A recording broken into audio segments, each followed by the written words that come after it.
nice place, a nice square here, the other end of the big sandstone building. The roof, by the way, was used as a granary. One of 7 big granaries used to exist inside the wall. And we follow the line of this first city wall that does, of course, not exist anymore. It was replaced by the sandstone buildings on the left side.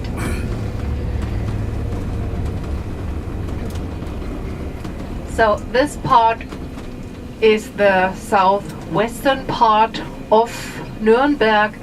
So we are quite far away from the imperial castle. You can easily see lots of houses were rebuilt, date back to the 1950s, 1960s, and there are some exceptions from the usual style of reconstruction of Nuremberg. There are some big department stores, big houses, also houses with flat roofs or glass facades. These houses are coming up here on the left hand side, and these parts cannot be seen very good from the castle. So this is the area where lots of exceptions were allowed. Later on we will see that close to the imperial castle, houses were rebuilt with old-styled roofs and old-styled materials. Church with a green dome on the right side is St. Elizabeth's Church, and vis-a-vis St. James, Gothic sandstone construction is coming up in a second on the right hand side.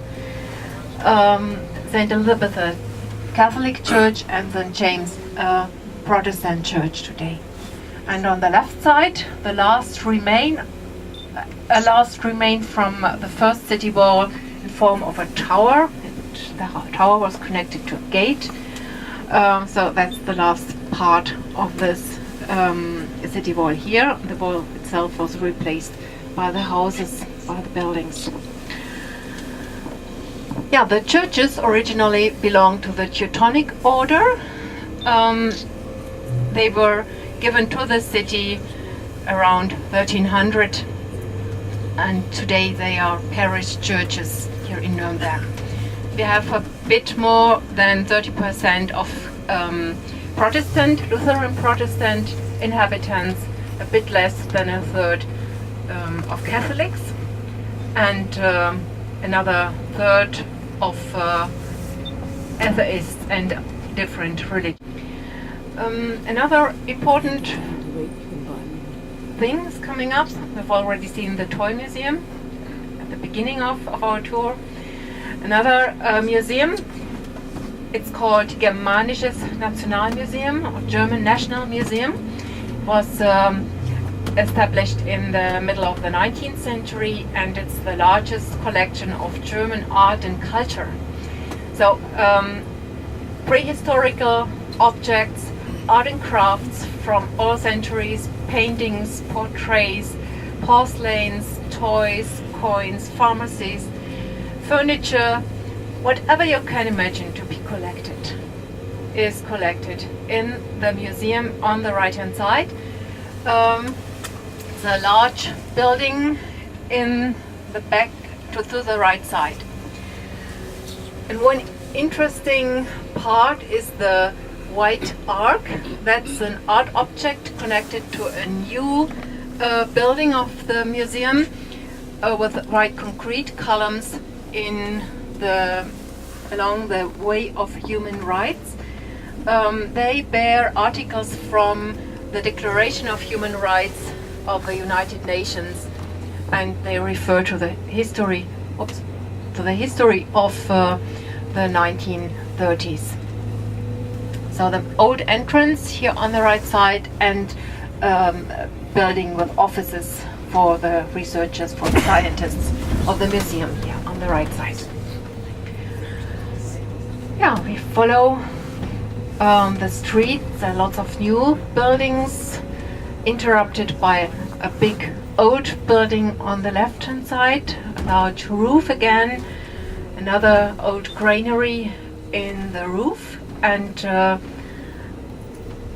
the building itself was used as a toll house, so merchants from other countries, they had to pay taxes on their goods when they came to Nuremberg. Yeah, behind the building, a nice view to St. Lawrence Church. That's the second big important church with two spires. The dimensions of a cathedral, indeed. It was built by the citizens. So Nuremberg never had a bishop, never was a bishopric.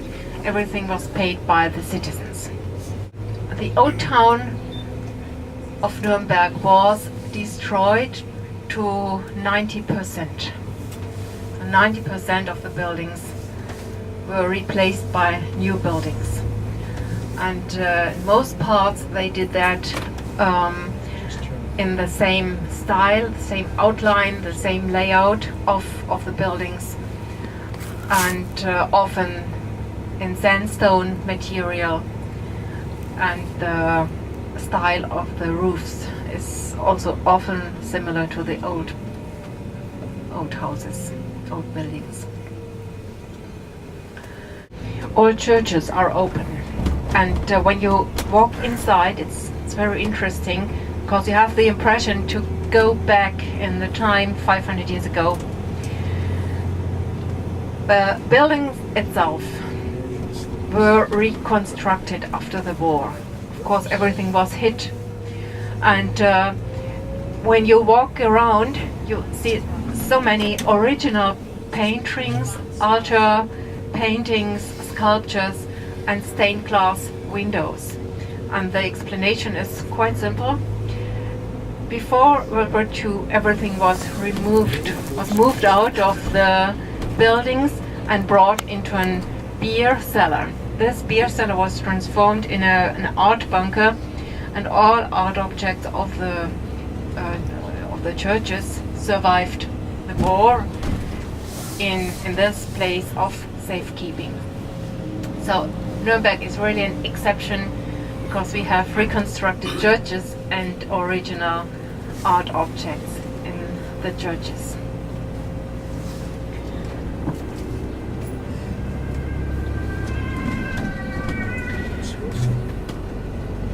So we have some specialties in Nuremberg. One of these specialties you tried perhaps at lunch. Did you try the little sausages? No. No? No. No? What did you have? Sauerbraten.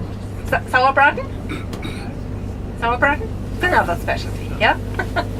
So, Franconian food is a lot of meat, Sauerbraten, Schäufele, and sausages. And these sausages are quite small when they were produced in Nuremberg, so they are about 7 to 9 centimeters. That's a typical size. And another specialty is gingerbread. Gingerbread has a long tradition, dates back to the 14th century, because we had large forests around the city, forests that delivered the nuts and the honey to sweeten gingerbread. The spices, another important ingredient, was brought by the merchants from the Orient, in Venice to Nuremberg, and we had bakers who specialized their craft in gingerbread baking. The best type of gingerbread today is Elisen gingerbread, and Elisen, it means not more than 10% of flour is allowed. Some bakers, they even succeed in producing gingerbread without flour. This is the best one, because the more flour you use, the drier gingerbread tastes. And so at Main Market Square there will be a possibility to try it if you're interested in a sample.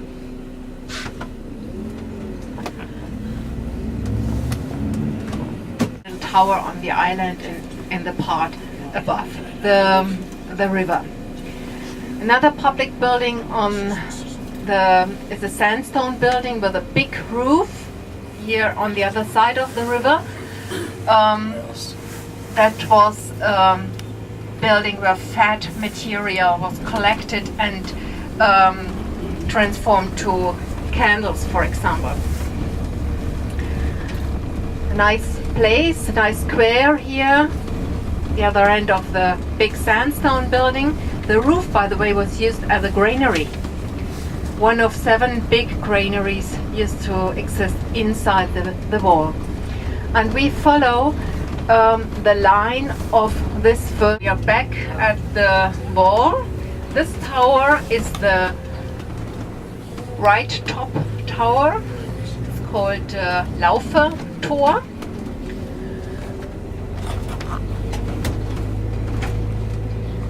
So we had 4 of these round towers at the 4 corners of Nuremberg, and each tower used to protect a gate in former times.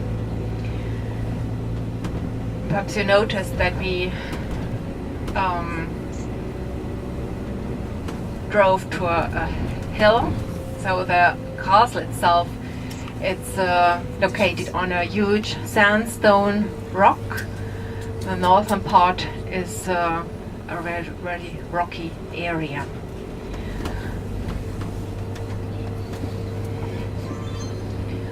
So this is the sandstone basis that we can also see in the wall